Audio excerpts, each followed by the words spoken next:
Boa tarde a todas, todos e todes. Sejam muito bem-vindos a essa primeira aula do módulo de História Oral do nosso Laboratório de Ensino e Pesquisa. Esse laboratório tem um papel muito importante de nos ajudar a trazer para a prática, para a experiência mesmo do ensino e da pesquisa, uma série de conteúdos e de perspectivas de análise de teoria, metodologia, que a gente vem, né, percorrendo aí ao longo de alguns semestres, né, que vocês já estão conosco fazendo as disciplinas.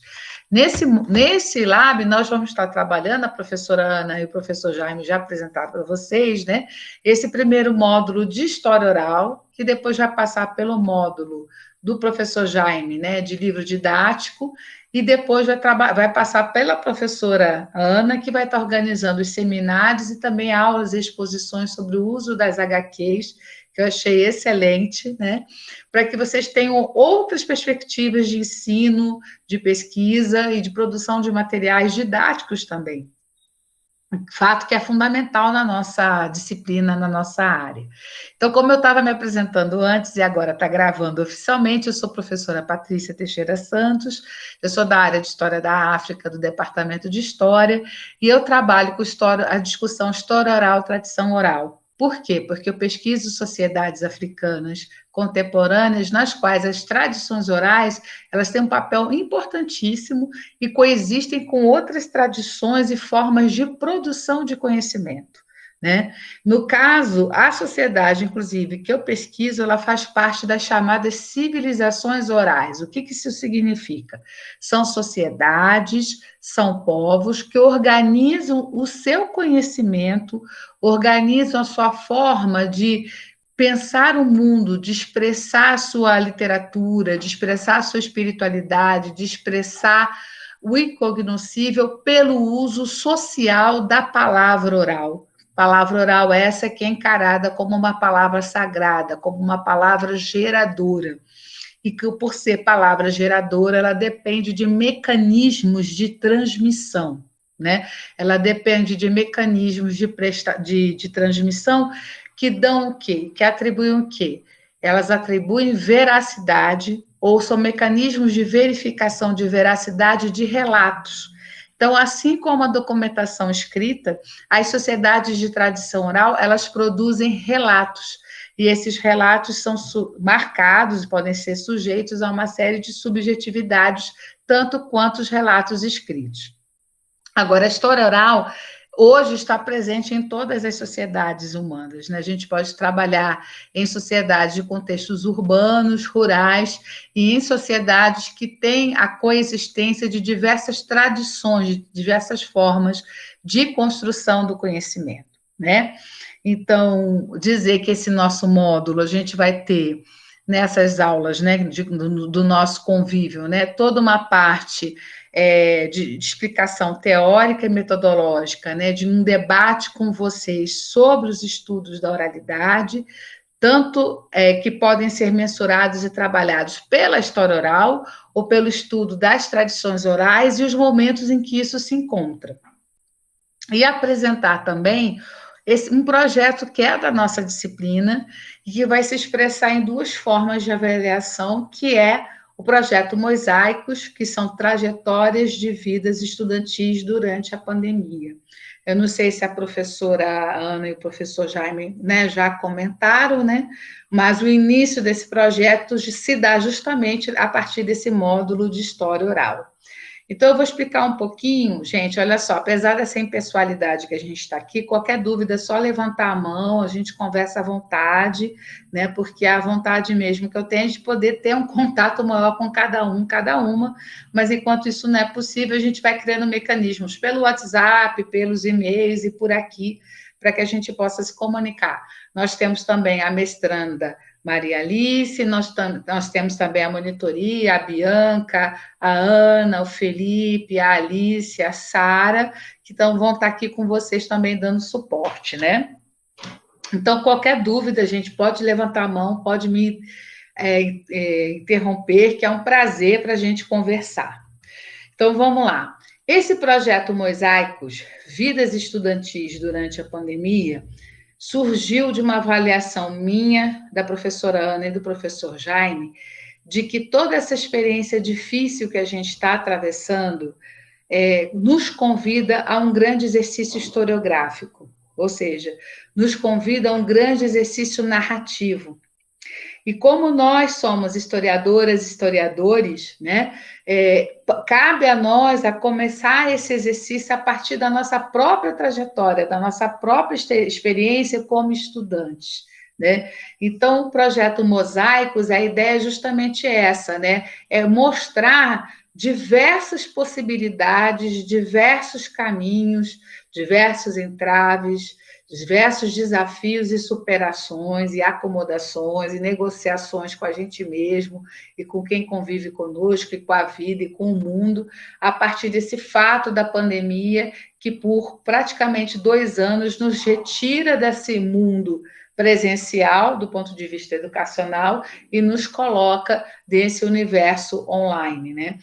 E como historiadoras e historiadores, a gente não poderia fugir ou se furtar, né, de enfrentarmos coletivamente essa experiência, porque é uma coisa até que eu lembro quando começou a pandemia, quando eu estava dando uma disciplina optativa, os alunos diziam assim, professora, uma coisa é estudar os fatos históricos, outra coisa é viver um fato histórico, né? Então, a gente está vivendo e está elaborando essa experiência, né? E a história oral, enquanto uma metodologia de pesquisa, de produção de relatos, é um importante caminho que nos ajuda a entender, a compreender e a escrever uma história do tempo presente, né?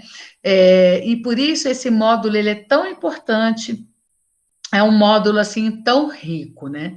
Então, quando eu sugeri, né, ao Jaime e à Ana que a gente, neste lab, buscasse escrever sobre essa nossa experiência, né, de estudar, de reorganizar nossas rotinas de estudantes na pandemia, no dia a dia, de todas essas dificuldades que a gente atravessou coletivamente e que ainda atravessa, eu percebi que é fundamental que a universidade saiba o que está acontecendo com cada um e com cada uma, né? A gente busca continuar a vida, mas essa vida, ela continua lidando com o estado de emergência, que é o estado que a gente atravessa. A gente não está num estado de normalidade, né? A gente está lidando com uma situação que afetou todo o planeta e que cada região do planeta, cada sociedade, né, cada localidade enfrenta as dificuldades desse fenômeno de forma específica. Mas há alguns processos, há algumas situações que elas são transversais, que a gente pode perceber.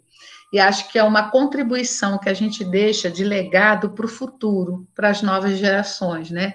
O que nós, professores e estudantes da pandemia, fizemos para continuar o nosso estudo, o que nós fizemos para continuar fazendo o nosso exercício de historiadoras e historiadores, tá? Então, eu vou começar pela monitoria que está aqui, e hoje a gente vai fazer, como eu valorizo muito a palavra, vocês vão falar muito na minha aula, eu sinto em dizer. Não, se tiver dificuldade de mostrar a imagem, eu super vou entender. Se tiver alguma dificuldade com áudio, me escreve pelo chat, eu leio. Mas eu gostaria muito que vocês todos participassem, né? Porque se não faz sentido para mim e para vocês, não faz sentido a gente fazer o projeto Mosaicos, tá? Então, eu queria trazer esse primeiro aspecto, né? A história oral, ela é um processo de produção de narrativas historiográficas, de depoimentos historiográficos profundamente válido, porque parte de um pressuposto fundamental que marca também os documentos escritos. Qual é? A experiência do indivíduo. Quando eu elaboro um depoimento, esse depoimento ele é marcado pela minha experiência.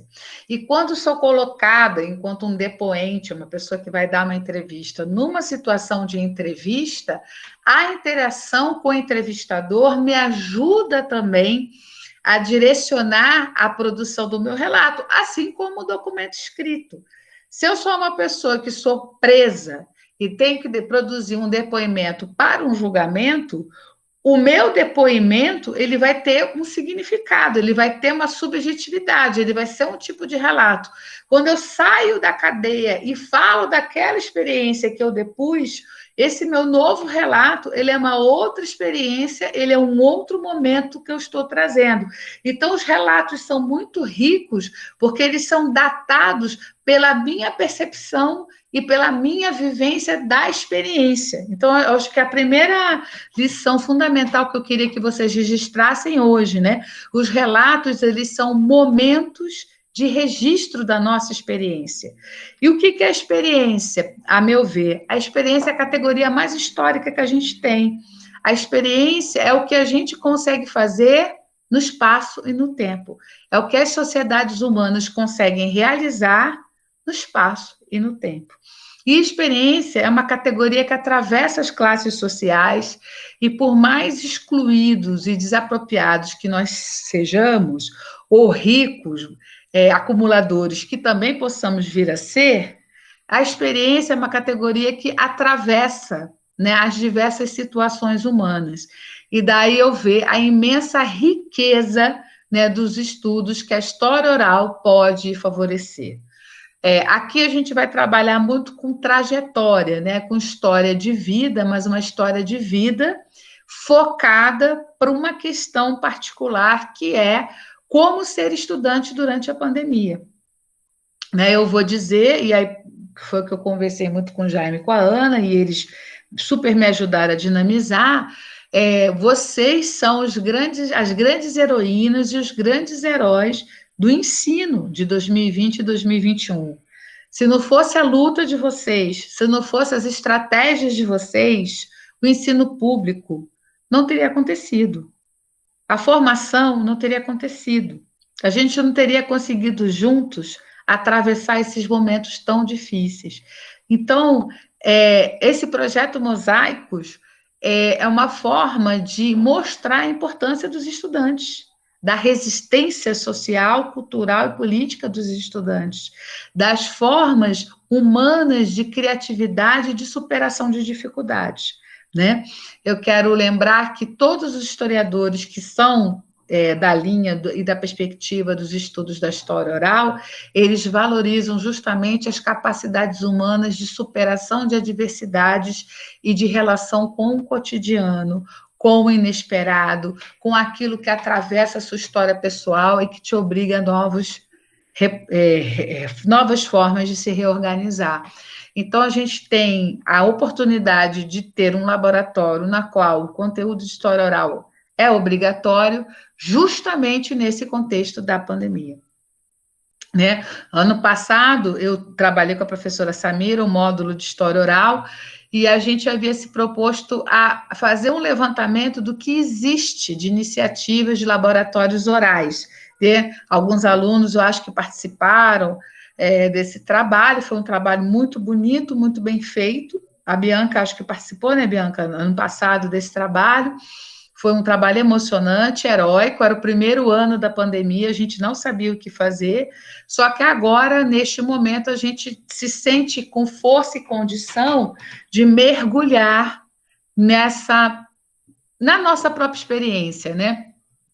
E aí lembrar também que os historiadores que trabalham e pesquisam na perspectiva da história oral também se colocam dentro do processo, né? Não são historiadores que estão fora do processo, né? A gente se coloca no processo e a gente sabe que a nossa presença no processo colabora para a produção do relato.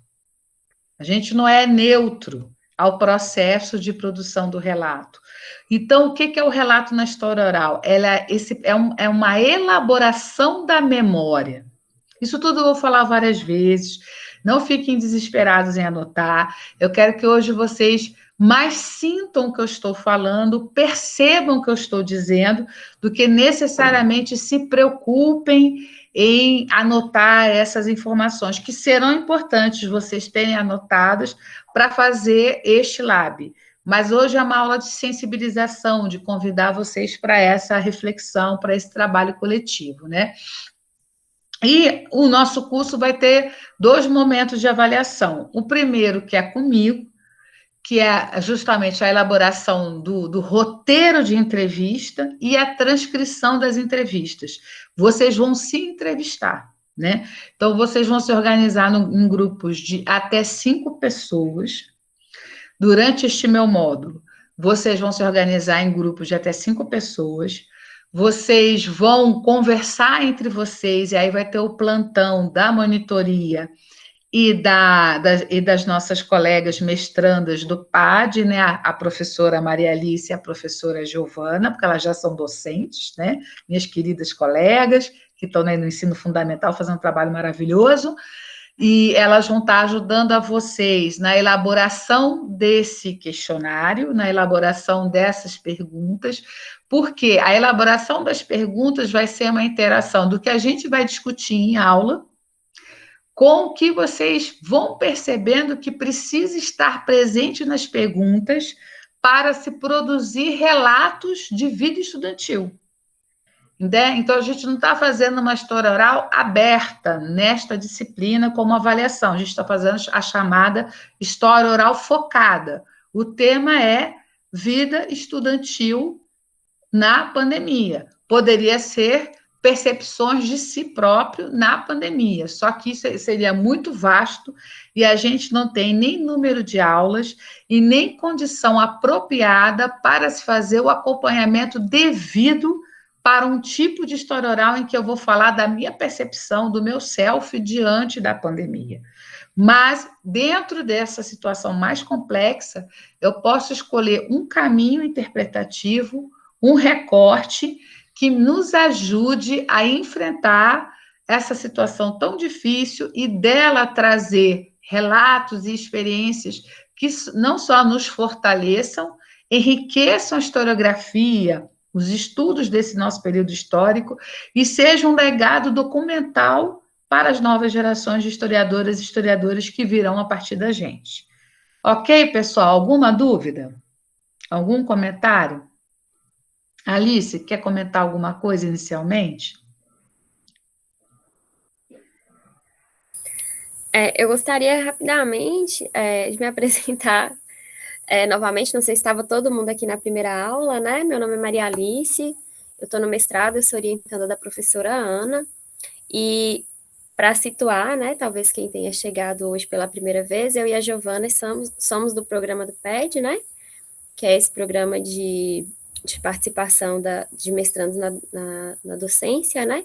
E eu e a Giovana, a gente combinou que eu vou acompanhar as aulas do vespertino e ela do noturno, mas que nos atendimentos da monitoria nós vamos atender da forma que ficar mais confortável para vocês, independente do horário, né? De ser vespertino ou noturno. A Giovana está aqui na sala também, né? Tô vendo que ela está aí, mas era inicialmente só isso, professora. Só reforçando aqui mesmo. Seja muito bem-vinda, Giovana, Alice. E aí, agora eu vou convidar um pouquinho a monitoria para se apresentar, né, para nos ajudar nesse primeiro contexto, né, nesse primeiro módulo. A Ana, se pudesse dar umas palavrinhas aí para a turma. Ana Caldeiras. Oi, gente, tudo bem? Queria me apresentar. Tem algumas pessoas aqui que eu já dei uma olhadinha nos participantes que eu já conheço, a Mafê, o Raoni, a Gabi, acho que a Tainá também. A Tainá. Bom, enfim, eu sou a Ana, eu tô... que fofinha. Eu sou a Ana, sou monitora da professora Patrícia. Eu comecei a conversar com a professora Patrícia porque depois de Lab 3, eu me interessei muito por história oral. E a gente está conversando ainda, né, para verificar o que a gente vai fazer em relação à iniciação científica. E eu gostaria de dizer que eu estou disponível se eu puder ajudar vocês de alguma forma. Não que eu saiba muita coisa, mas assim, de repente tirar uma dúvida, ou sei lá, para você precisar chorar mesmo, estamos aí. E aproveitem dessa mulher magnífica, porque a professora Patrícia ela é sensacional. E aproveitem dessa mulher muito, muito, muito. E aproveitem o curso, que também é maravilhoso. Obrigada, Aninha. Passa a palavra agora a Sara. Sara, você está na plataforma? A Sarinha não pôde vir hoje, professora. Ela vai vir na semana que vem. Então, vou passar a palavra à Bianca. Bianca, seja muito bem-vinda, nossa monitora. Obrigada, professora. Oi, pessoal. Eu sou a Bianca, eu sou aluna do 6º termo, então eu fiz Lab 3, a gente também fez entrevistas, e vai por mim, é muito legal, vocês vão gostar muito. Eu também fiz um projeto de iniciação científica, no qual eu também trabalhei com a história oral. Então, eu fiz entrevistas, além de Lab, né? O que também foi muito legal. Então, eu acho que a minha experiência pode ajudar um pouquinho, né? Então, eu fico à disposição. Aproveite um curso, é muito legal e passa muito rápido. Depois a gente fica com saudade. Então, aproveitem. Muito obrigada, tá? Obrigada a você, Bianca. Professora Giovana está aqui na plataforma. Dá para dar um alô para o pessoal? Oi, gente, tudo bem? Eu sou a professora Giovana, eu estou no mestrado, sou orientada pela Maria Rita, e assim como a Maria Alice ela acabou de falar, né, estou aqui à disposição. Aproveito também para a gente queria ressaltar, né, quem ainda não respondeu o formulário, tá bom? Para responder ainda, quem não tiver, eu vou até passar o link, que acho que fica mais fácil, né, disponibilizar aqui no chat, para responder o horário que vocês preferem que a gente atenda vocês no plantão de dúvidas, tá bom? Muito obrigada. Então, pessoal, nessa nossa primeira aula, a gente está com é o tema do reconhecimento da história oral, né? Então, em primeiro lugar, sistematizando, né, essa primeira fala, a história oral é um caminho de pesquisa historiográfica que contribui com a produção de narrativas, de textos, de descrições, de depoimentos, de experiências, né, do indivíduo a respeito de contextos diversos e também do mundo contemporâneo. Assim como os documentos escritos, os relatos orais são marcados pela subjetividade, pela elaboração da experiência, levando em conta o momento em que a pessoa está produzindo aquele relato, e esses relatos podem igualmente serem modificados com o tempo, e também em casos de algumas sociedades onde as tradições orais, as formas orais de produção de conhecimento e seus mecanismos de transmissão do passado podem interpolar, podem ser um sobretexto, ou pode ser um texto sobre o texto, ou um texto em diálogo com outro texto, quando se trata justamente da produção social de relatos. Aí eu acho que uma coisa que ajuda muito é a gente trabalhar com exemplos, né? Então, nas minhas pesquisas sobre África, eu trabalho tantas tradições orais do século XIX a respeito da conquista colonial da África, do colonialismo, como eu trabalho tradições orais que são ressignificadas contemporaneamente e trabalho também com as entrevistas e os depoimentos orais. Então, em 2006, eu tive chance de ir a Angola, e era logo após o fim da Guerra Civil Angolana. A capital estava sendo reconstruída, e nesse processo de reconstrução social, alguns imigrantes vindos da Ásia, vindos do Senegal e também vindos de Moçambique, estavam chegando em Luanda. Luanda, né, estava se estruturando enquanto uma capital moderna nesse pós-guerra, né, no ano de 2006, e estavam se formando comunidades muçulmanas que não eram conhecidas, que não era uma tradição dos povos Bakongo, né, que estavam nessa região de Angola, serem muçulmanos, e eu queria entender a história desses muçulmanos mais recentes e descobrir várias pontes de diálogos desses novos muçulmanos angolanos e dos novos muçulmanos brasileiros. Existiam lideranças, existiam instituições, existiam publicações que circulavam para a formação de novas lideranças muçulmanas, tanto em Angola quanto no Brasil. E, na época, eu visitei o bairro da Talatona, que é um bairro de periferia, que tem como característica, né, aquelas habitações que são conhecidas como museques, são grandes habitações bastante periféricas, em que, diferente de muitos processos de perifização que a gente vê no Brasil, a gente encontra povos, etnias inteiras que vivem nesses museques, que vivem nessas grandes áreas. E aí eu fui visitar a mesquita da Talatona, e, para minha alegria e surpresa, O imã estava muito à vontade para conversar comigo, tinha disposição de tempo. Quando ele soube que eu vinha de São Paulo, ele ficou muito feliz, porque ele falou que ele tinha feito a graduação e a pós-graduação em matemática na USP, e começou a falar de São Paulo, da Martins Fontes, da Avenida Paulista, que ele gostava de pão de queijo, enquanto ele estava me mostrando a mesquita, e ele falando da situação brasileira, super atualizado do que estava ocorrendo no Brasil, falando das transformações de Angola. E aí, quando eu comecei a entrevistá-lo, ele começou a fazer uma história cronológica linear, conhecida, né, ocidentalmente, né, do ontem, do hoje, do amanhã e do depois de amanhã, usando as horas, usando as nomenclaturas dos dias da semana que a gente usa em português. E, de repente, quando eu perguntei quando o senhor se tornou muçulmano, né? E mais do que quando o senhor se tornou muçulmano, como o senhor se tornou uma liderança da comunidade muçulmana, né? Que era um Islã muito recente, muito recém-chegado ali. E aí ele vai dizer o ano, o dia, o mês e o ano da fundação da mesquita, da organização da comunidade, e aí nessa hora, quando ele vai falar da liderança dele, aí ele vai para a tradição oral Bakongo. Então ele está dizendo assim, eu vou dar um exemplo, a mesquita foi fundada no ano X, no dia tal, na hora tal, com os associados, e eu me tornei muçulmano no dia que meu avô acordou com seios, falando em árabe, rezando para Meca. Aí eu, como?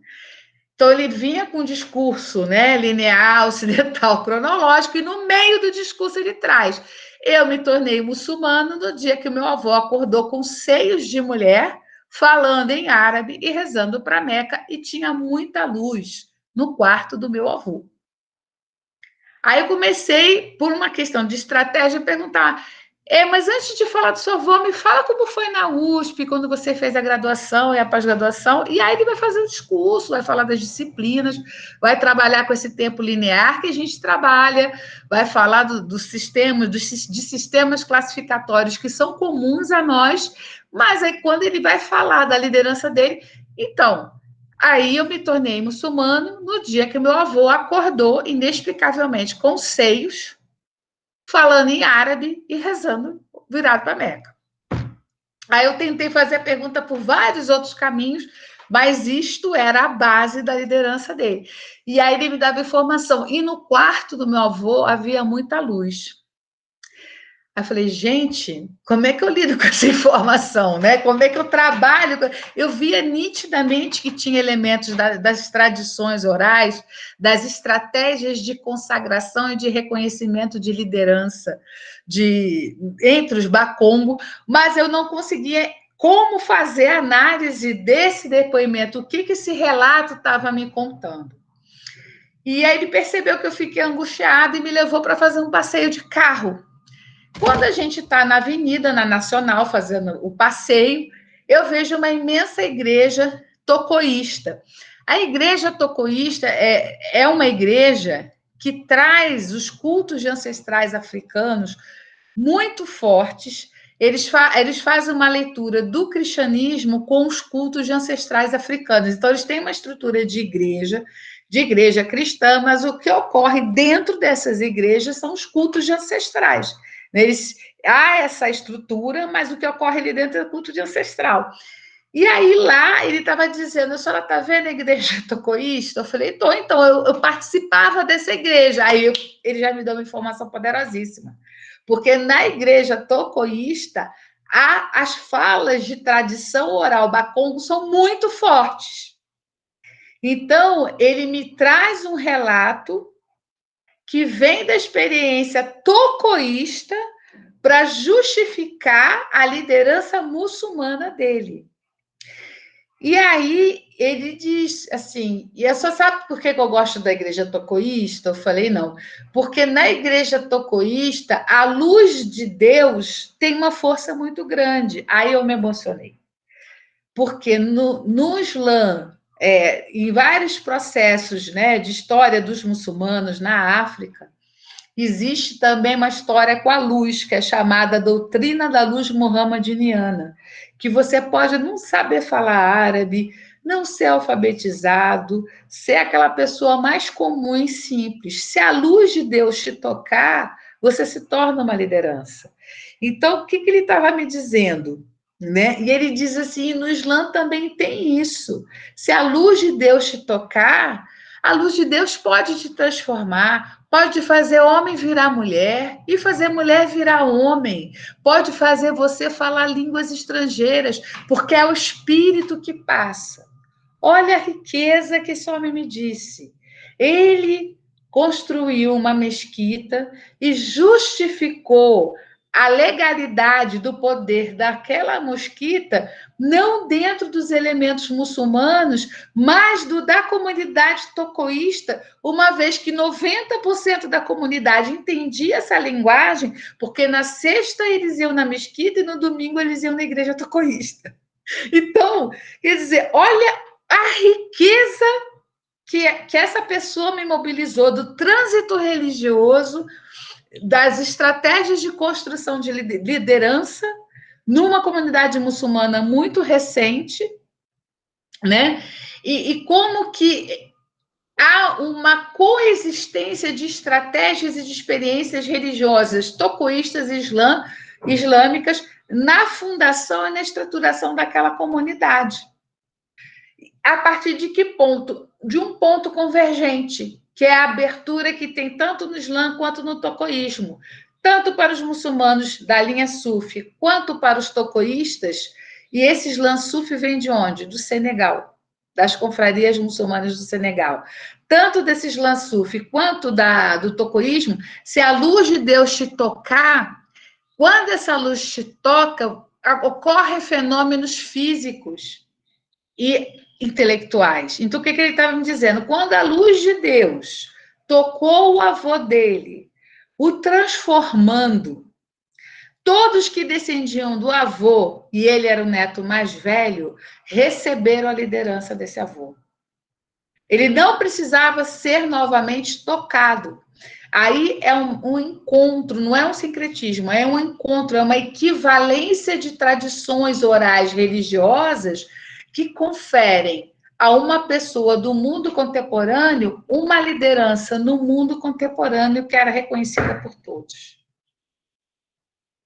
Olha a riqueza, se não fosse o depoimento oral desse senhor, eu não teria percebido exatamente as alianças e as aproximações das comunidades sufis senegalesas com as comunidades tocoístas, através de comércio, relações afetivas, de casamentos, de dividir o espaço comum de convívio, de alianças, que vão se traduzir nesse trânsito religioso entre muçulmanos que vão na igreja tocoísta e tocoístas que vão no Islã fazer as orações desse trânsito, que é muito comum nas experiências africanas, né?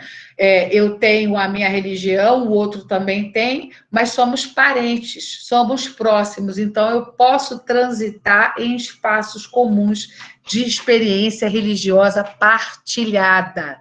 Então, isso é muito comum. E isso torna o depoimento inteligível. Então, quando ele chega no meio da mesquita e fala, eu sou o imã, eu sou aquele que lhe conduz a oração, eu sou aquele que conduz a reza, porque o meu avô um dia acordou com o corpo de mulher, falando em árabe e rezando para Meca, ele está usando um símbolo que é comum para pessoas das duas tradições religiosas entenderem que ele não é um imã pelo conhecimento do árabe, porque ele não sabia o árabe. Ele não era um imã por ser de família muçulmana de longa tradição. Ele não era um imã porque ele fez uma universidade islâmica. Ele era imã porque Deus quis. E contra Deus quis, não há argumento, né, povo? Como é que você vai discutir com Deus, né? Como é que pode ser essa liderança e não a outra, né? E já dizia o Mircea Eliade, a gente não discute com o sagrado, o que a gente estuda é a experiência social do sagrado.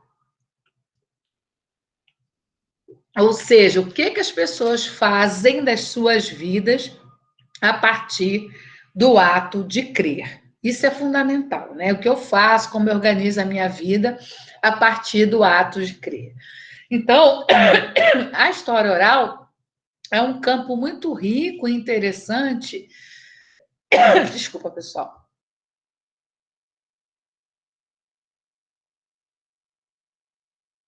Que permite a gente perceber os trânsitos, os caminhos, as negociações, os encontros, as estratégias sociais de criação de vida, de criação de laços. A história oral ela permite perceber os movimentos e as acomodações humanas, as elaborações de memória a partir da experiência. Então, ela é de uma extrema vivacidade, né? E aí a gente escolheu usar essa metodologia, construir com vocês esse caminho para a gente entrar nessa vastidão de experiência que a gente está lidando, de isolamentos e, ao mesmo tempo, de pessoas que têm que se deslocar, de relatos de si, de elaborações de memória, que a experiência mundial, planetária da pandemia produziu e produz nas nossas vidas. Tá ok? Então, eu vou começar um trabalho agora com vocês, assim, não é para gerar constrangimento, tá, pessoal? Apenas para começar o diálogo com vocês, eu vou chamar cada um, a pessoa pode escrever ou abrir o microfone, se tiver condições de abrir o vídeo também. É um primeiro exercício de elaboração de memória, porque não adianta eu falar, façam perguntas e vocês não conseguirem elaborar isso, né? Eu vou fazer 2 perguntas que têm a ver com processos de elaboração de si e de memória, ligada a essa questão de ser estudante na pandemia. Não tem julgamento nessas respostas, mas o que eu quero que todo mundo perceba, depois que a própria pessoa falar, é como a pessoa lida com o espaço, com o tempo, com o sentimento e com as suas condições materiais. Tá ok? Vocês topam fazer esse exercício? Manda um sim para mim ou não. Ou no chat ou no microfone. Vamos lá, pessoal, estou esperando. Posso? Não estou vendo aqui no chat nenhuma resposta. Oi, pessoal. Algumas pessoas aqui no vídeo fizeram joinha. Ah, o joinha. Beleza, então vamos começar aqui. Eu vou chamar a pessoa e a pessoa fica livre para fazer ou não. Alex Morello, você topa fazer as perguntas comigo? Pode abrir o microfone se quiser. Pode ser, professora, pode ser. Ah, que ótimo. Muito prazer, então, Alex. Muito prazer. Eu sou Patrícia. E eu queria te fazer uma pergunta, Alex. Ok. Quando você percebeu que a gente estava em pandemia? Então, foi na minha semana de matrícula, em março, ano passado, que, putz, eu tava indo pra Guarulhos e as ruas tava tudo vazia, e tipo, como pode dizer, às vezes eu falo, deve ser só uma semaninha, coisa assim, só que, tipo, na segunda semana já ninguém tava, já tava todo mundo preso em casa, sabe? Em março foi tudo isso aí, março foi uma loucura. E quando você conseguiu voltar a estudar de novo? Tipo, estudar assim, tipo, como pode dizer? Estudar de forma. Putz, estou procurando a palavra, calma aí. Estudar de forma consistente, assim, foi acho que mais pelo fim do primeiro semestre, porque era tudo novo para mim na faculdade e tudo, porque eu tinha acabado de sair do ensino médio, né, e acabei entrando direto, e para mim era tudo novo e fazia muito tempo que eu não pegava no livro, eu li alguma coisa, sabe? Aí acho que foi isso, tipo, foi bem no fim do primeiro semestre que eu comecei a entender o que estava acontecendo mesmo e que eu estava realmente estudando de forma consistente, assim, eu estava lendo os textos, e aí também serviu como forma de avaliação, né? Tá. Explica para mim o que é estudar de forma consistente. É que assim, quando a faculdade voltou, eu tava meio disperso, assim, porque, sabe, quando a pandemia começou, acho que todo mundo começou a passar por muitos, como posso dizer, começou a perceber, tipo, muitos problemas que a gente tem, sabe, tipo, sei lá, começou a perceber mais traumas, mais problemas que a gente tem, tipo, pra agir em certas situações, coisas assim, problemas psicológicos mesmo, não problemas, mas, sabe? E aí, quando as aulas voltaram, eu já tava nesse processo e eu tava um pouco disperso, eu tava, como vou dizer, um pouco sem esperança, assim, sabe? Você começa a sentir um pouco assim. E aí, quando o semestre passou assim, eu já comecei a me sentir mais à vontade para estudar as coisas e, tipo, começar como posso dizer, focar no que eu tô fazendo agora, entendeu? Como você estuda, Alex?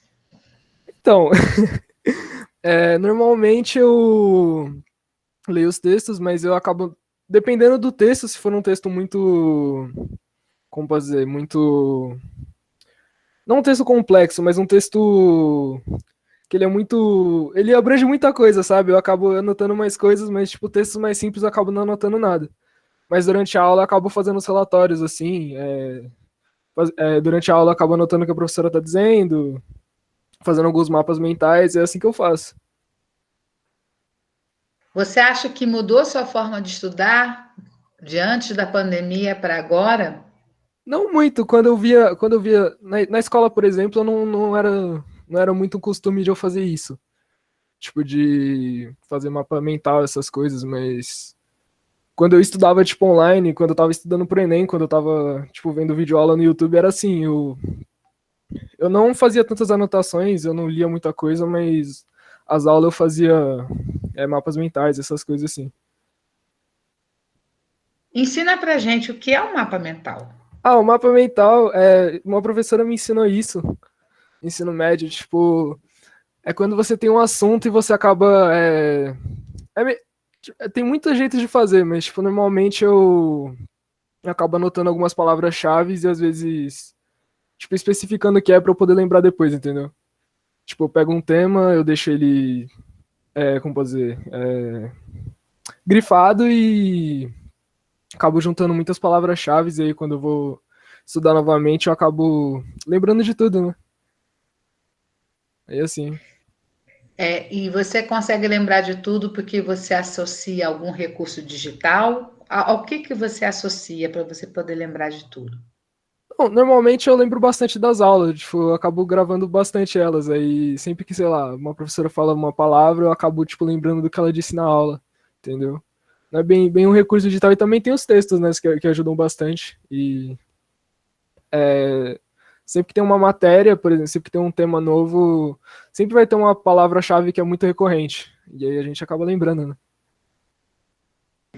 Tá certo. Obrigada, Mas, Alex. nada. Vamos continuar o exercício. Vou convidar agora a Anne Rosso. Anne, você pode abrir o microfone para a gente fazer um exercício de história oral? Ah, Oi, maravilha. professora, tá Oi, me minha querida. escutando? Sim, escutando muito bem. Anne, muito obrigada por você estar aqui com a gente, dando esse seu depoimento. Nós somos muito favorecidos aí pela sua forma de perceber as coisas.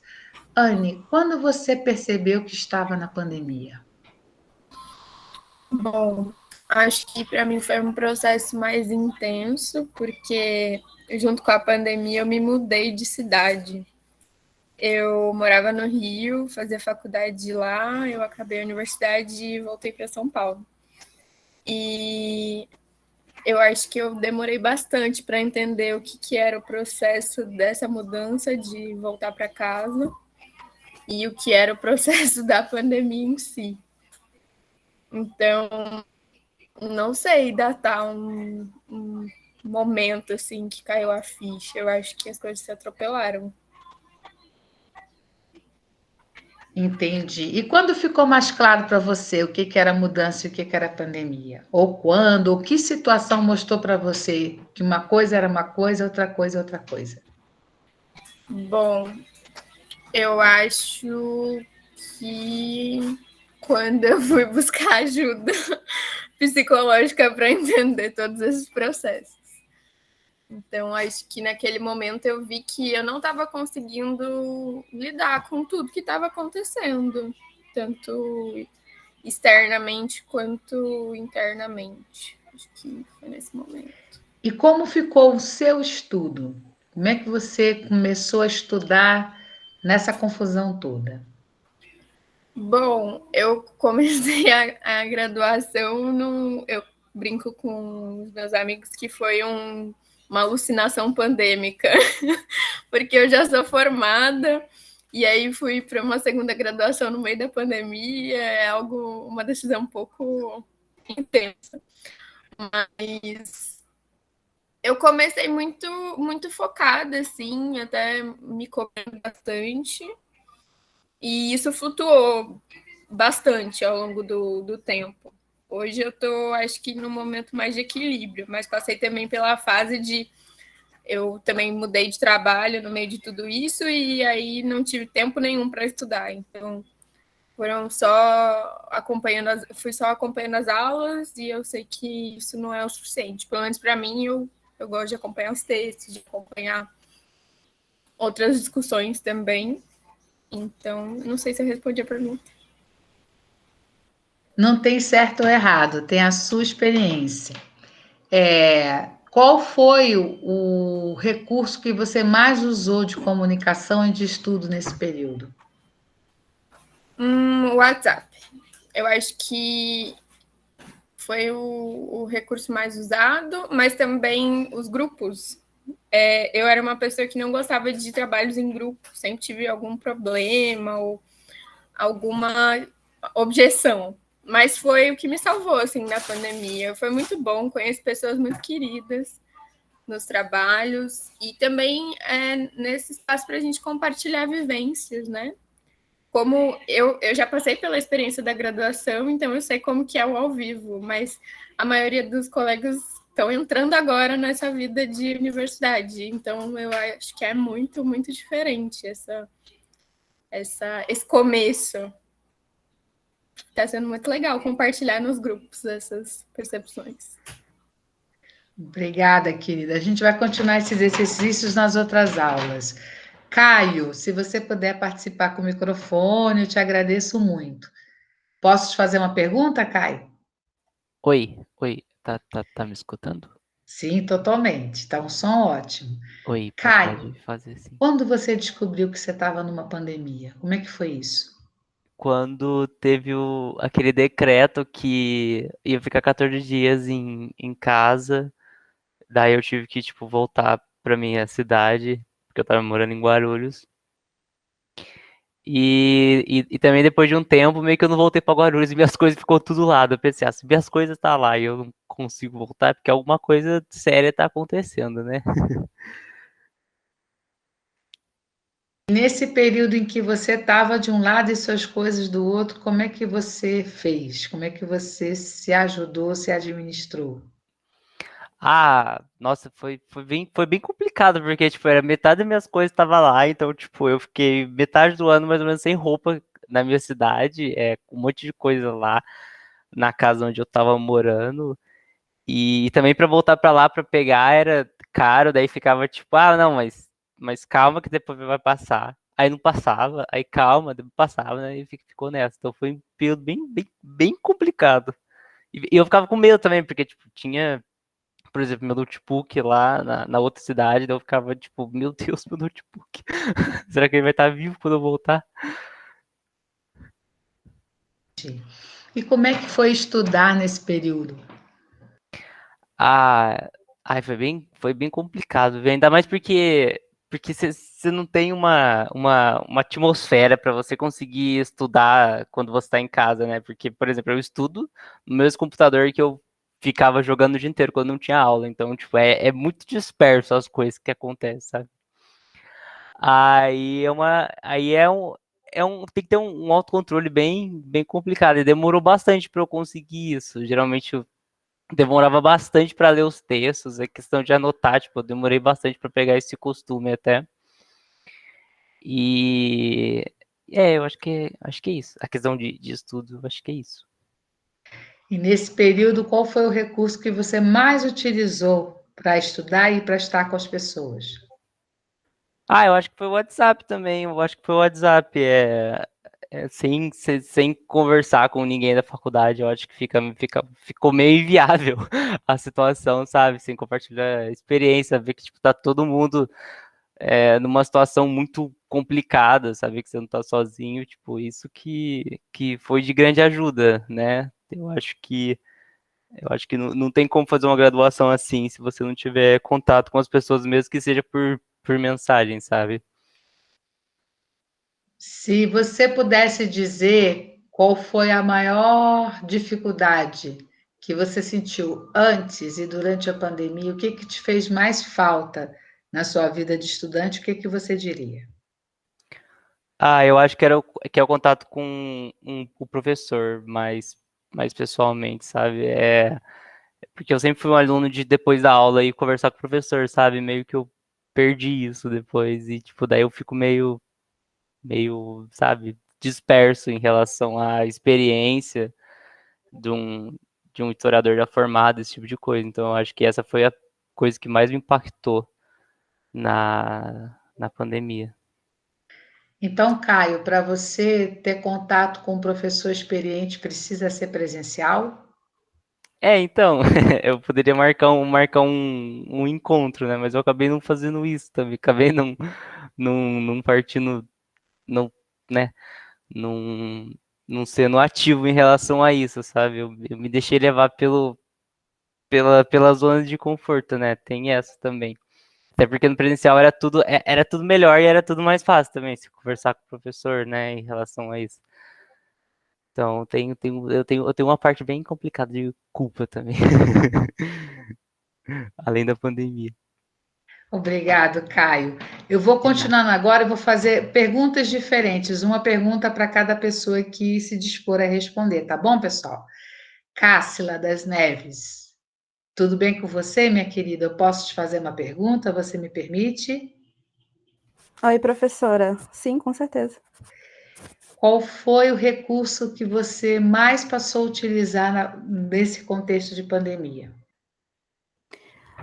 Eu diria que o Google Docs me ajuda bastante no processo dos estudos. Faço muitas anotações, né? Eu sempre ficho, eu criei essa mania, e após o fim do semestre eu revejo, né? Então isso me ajudou bastante. Então eu diria que o Google Docs eu me aproximei bastante. Obrigada, Cássila. Diogo Romão, eu posso conversar com você? Pode sim, professora. Tá Boa a câmera tarde, aqui. meu querido, muito prazer. Boa tarde, eu que agradeço. Diogo, quando você percebeu que você estava numa pandemia? Eu acho que não foi nem quando as aulas parou, porque eu acho que isso foi normal, né? Porque por causa do vírus que tinha chegado e tudo mais. Eu acho que caiu a ficha que a gente estava numa coisa mais séria quando meu pai trabalha em indústria, né? Que foi uma das coisas que demorou mais para parar, foi quando ele parou de trabalhar. Ele não parou, né? Ele foi um dia sim, um dia não trabalhando, né? Aí foi nesse momento que eu percebi, nossa, tem uma coisa muito séria rolando, né? Não que já não tivesse acontecendo antes, né? Mas a ficha caiu e demorou um pouquinho mais para cair depois, né? Foi de pouco em pouco, eu acho. Depois com os números altos da pandemia subindo, aparecendo, aí acho que foi gradual, né? Diogo, agradeço. E o que é estudar na pandemia? É complicado. Eu acho que a pandemia diminuiu, com certeza, o ritmo de estudo. Eu continuo ainda lendo os textos para as aulas e tudo mais, mas não, porque eu acho que eu só fiz uma semana presencial, né? Teve alguns textos para ler mesmo assim. E pelo menos eu interagia com as outras pessoas, eu conversava, ou pelo menos o que eu achava do texto. Não que não dá para fazer isso online, né? Mas você consegue no máximo por WhatsApp, e é uma interação muito complicada. Isso me atrapalhou. Diogo, eu agradeço o seu depoimento. Queria saber se eu posso conversar com o Guilherme Pereira. Se você pode conversar comigo, Guilherme. Boa Claro. tarde. Boa tarde, professor. Claro. Tudo bom? Tudo ótimo. Guilherme, eu queria te perguntar uma coisa diferente agora, né? Eita. Para a gente pensar juntos. Você acha que mudou sua visão a respeito do tempo? Com certeza, professora, com Você certeza. pode me explicar? Claro, eu acho que, primeiro, eu nunca gostei de estudar no meio do dia, né? No período da tarde, sempre preferi à noite ou amanhã. Entrei na faculdade já numa ideia diferente, né? Peguei o turno do vespertino. Então, meu dia era basicamente, acordava muito cedo para ir para a faculdade, saía cedo de casa, porque não morava em Guarulhos, e chegava muito tarde em casa. Então, eu tinha um ritmo que estava basicamente impresso no meu corpo de ter essa rotina. Então, basicamente, eu tinha uma rotina que mesmo não precisando acordar tão cedo, eu tinha que fazer minhas coisas de manhã, tinha que fazer as coisas à noite quando eu chegar. Agora, na pandemia é algo muito diferente, porque já que você está tão perto do seu ambiente de estudo, de trabalho, de diversão, tudo junto e misturado, fica complicado, né? Você consegue acordar, sei lá, meia hora antes, se você estiver muito cansado, para ver uma aula, você consegue, por exemplo, dormir, ficar acordado até muito tarde, para fazer qualquer trabalho, que você sabe que no dia seguinte você pode fazer isso, você pode, por exemplo, eu, quando tenho muito trabalho para fazer, eu levo um tempo da madrugada, fico até umas 3 da manhã fazendo minhas coisas e vou dormir e acordo próximo ao horário da aula, que é algo que eu consigo fazer durante a pandemia, e que em dias sem pandemia, em dias normais, não seria possível. Entendi. Obrigada, Guilherme. Por Nada, enquanto, professor. esse é o nosso exercício, eu e você. Eu gostaria de conversar com Herbert da Silva.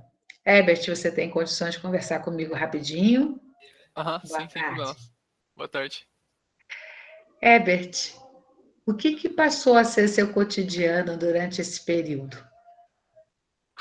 Olha, com relação à pandemia mudou bastante, assim. Eu lembro que eu era acostumado a sair bastante de casa, assim. E parece que depois do decreto, as aulas mudou tudo, né? E eu acho que tem um lado bom e um lado ruim da coisa, né? Eu sinto que com a pandemia eu acabei ficando muito mais tempo em casa e, consequentemente, eu consegui estudar mais, né? Me organizar mais.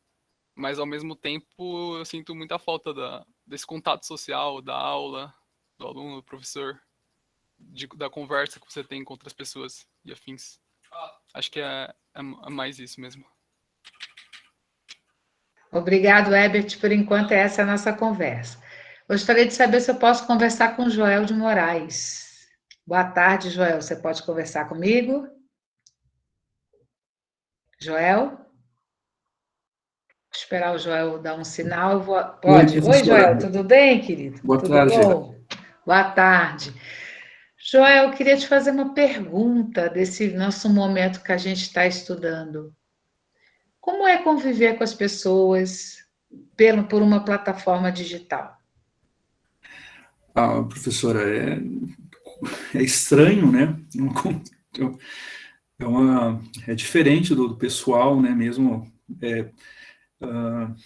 você perde um monte de referências, né? Tipo, eu não sou muito bom na convivência com as pessoas, mas coisas básicas, né? Você perde completamente, né? Fica uma coisa fria, distante. E o que você mais sente falta? Das pequenas coisas, né? Por exemplo, eu dou aula, né? E na convivência com os alunos, por exemplo, coisas básicas para saber que você resolveria no dia a dia, saber entrega de material, entrega de tarefas, né? Você fica sem referência. Por exemplo, eu moro aqui no Pimentas, eu tive que saber por terceiros ou pela direção da escola que a criança estava com dificuldade por pai ter perdido emprego ou mudou de bairro, né? Então, coisas simples que você resolve no dia a dia, você acaba perdendo essa referência. Me fala um pouco sobre perda de referência. Então, professor, eu dou aula, né? E numa escola do estado. A gente mexe muito com a presença das pessoas e mesmo a questão dos professores, né? Quando você muda para o online, eu acabo... o contato maior que eu tive com as pessoas foi também pelo Google Meet. Então, quer dizer, você não sabe se a pessoa está feliz, se a pessoa está triste, se ela está com problema, né? Eu tive bastante problemas em relação aqui do Pimentas, né, pessoalmente, por exemplo, eu tenho alunos que mudaram de estado, tem gente que foi para o Rio, foi para Minas, né, mudar de bairro é coisa muito comum, né, e aí a gente perde essa referência totalmente, que, por exemplo, dentro de uma sala de aula, né, se a pessoa está feliz, está contente, está brava, né, isso é automático, né, e aí no caso, quando a gente muda para um Meet, tratando com criança, adolescente, né, a gente acaba perdendo totalmente essa referência, que é uma coisa que você vê normalmente no dia a dia. E por que ver a emoção dos alunos é importante? Ajuda no trabalho, né? Digamos, ajuda no trabalho. Você saber se, de repente... Acho que a gente faz isso de forma automática, né? Saber se você fala de forma mais alegre com eles, de forma mais carinhosa, ou pode chamar atenção um pouco mais, né? Então, uma coisa que você acaba fazendo isso automático, né? Você faz isso no pessoal sem perceber, né? E agora, no caso, apesar que as aulas voltaram no presencial, né? Mas quando estava 100% no online, né? Essa referência você perde. Por exemplo, teve muita gente que aqui, no caso, estava com problema de rendimento mesmo, de renda, tinha perdido a renda totalmente, né? E quando a gente voltou para o presencial, a gente percebeu isso, né? Que até lá na escola o pessoal fez campanha de arrecadação de mantimento. No online, por exemplo, eu só sei quando o aluno está sumido, né? E eu não sei por quê. Quando a gente voltou para o presencial, aí ficou claro, né? Deu para separar essas coisas, né? De aluno que estava distante, ou por não ter acesso, ou por ter mudado de bairro, né? Ou porque a condição material dele estava numa dificuldade muito grande. Muito obrigada, Joel. Depois a gente vai conversar mais, é um exercício que a gente está fazendo, eu lhe agradeço. Leonardo Ricardo, eu posso conversar com você? Boa tarde. Você tem condições de conversar por áudio? Oi, professora, boa tarde. Podemos sim. Boa tarde. Leonardo, eu vou te fazer uma pergunta, que agora eu vou fazer algumas perguntas diferenciadas e personalizadas, tá? Leonardo, você aprende mais convivendo ou não convivendo? Olha, professora, eu diria que depende do tipo de aprendizado que nós estivermos falando. Por exemplo, o aprendizado mais teórico mesmo, que o curso de História muitas vezes proporciona, eu sinto que eu aprendo mais não convivendo, no sentido de que eu tenho meu tempo, meu período para estudar melhor, com mais calma. Agora, algo mais prático, que muitas vezes o curso de História também proporciona, como o próprio curso de Lab, eu sinto que eu aprendo menos.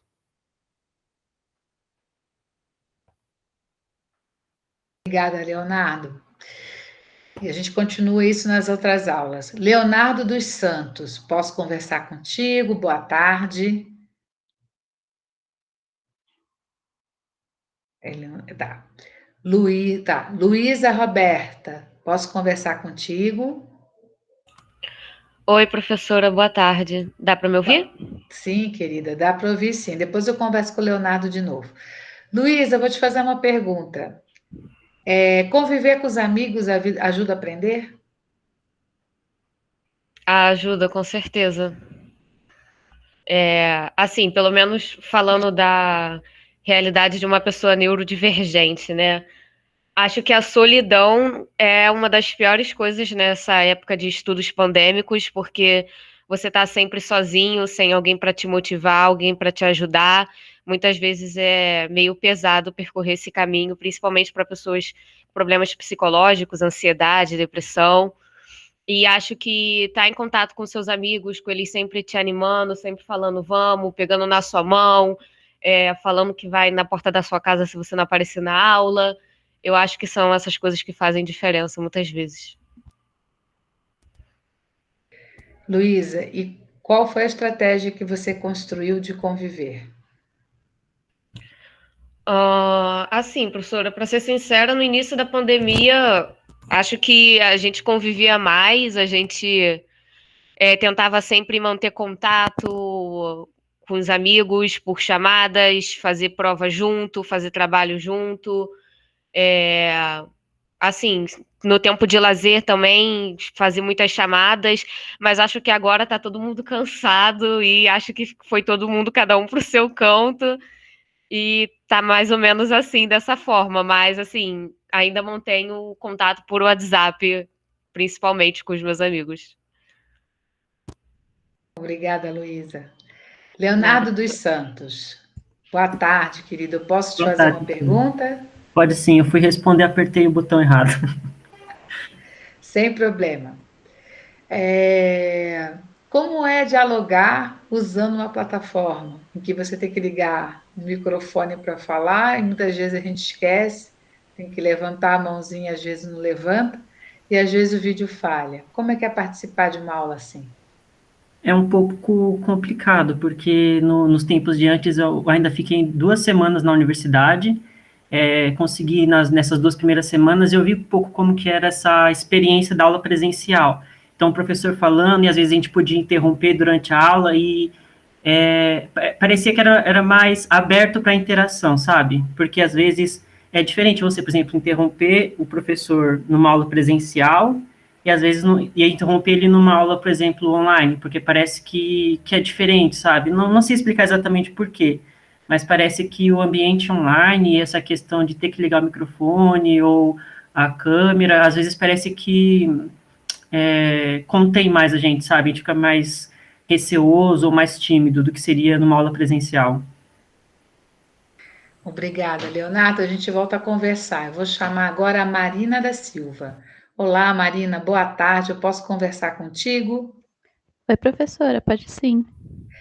Vou te perguntar, Marina, quando você percebeu que estava na pandemia?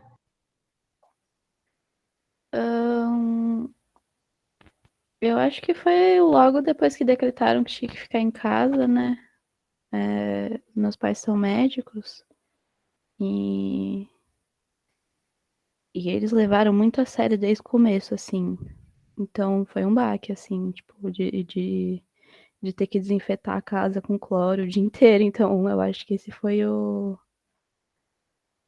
Foi, tipo, na primeira semana que a gente teve que ficar em casa que eu percebi, né? Fiquei assustada também. Minha irmã tava no intercâmbio em Portugal e tava naquela época que a Itália tava com sei lá quantos mortos e tava todo mundo chocado, todo mundo super. Uma coisa super, tipo, super nova, diferente acontecendo. E eu lembro da preocupação que eu senti. Mas eu acho que foi nesse momento que eu percebi, assim, que era uma pandemia. Tipo, o que é uma pandemia? Como você resolveu sua comunicação nesse período? Eu acho que as redes sociais foram as comunicações que eu tive, né? Com colegas e amigos, né? Também fazer chamada de vídeo com os amigos, né? Não era tão comum, até porque meus amigos moram todos, tipo, perto de casa, então fazer chamada de vídeo com a família, sabe? Sei lá, marcar de jogar um jogo online junto, que era coisas que eu nunca fazia antes. Foi assim mesmo que mantive a comunicação. E afeto, dá para manter online? Dá, né? Afeto a gente mantém do jeito que der. Mas é complicado, né? Conviver, como é que você vai marcar de. Uma pessoa que você tá tão acostumada a ter tanto carinho, marcar, ver essa pessoa e não conseguir. É fato, é difícil, né? Ser uma pessoa carinhosa e não poder abraçar, não poder beijar. Ai, desculpa, tô até me emocionando, gente.